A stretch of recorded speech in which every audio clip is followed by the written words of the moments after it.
Lincolnville man has been found guilty of manslaughter for the death of his childhood friend. Prosecutors say 49-year-old Matthew Pendleton strangled 47-year-old Kevin Currett to death in January of last year. They lived together at a home in Lincolnville. The jury started deliberating yesterday. This morning, they requested a readback of testimonies from two medical examiners on the cause of the leopard-like spots found on the victim. A few hours later, the jury came back with a verdict.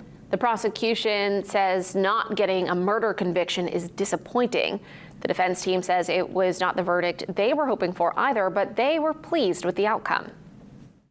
We were hoping for a not guilty on manslaughter as well, but it does allow us at this point to turn our attention to post-conviction bail. We think Matt should be released at this point, and then we'll be putting our attention into the sentencing phase.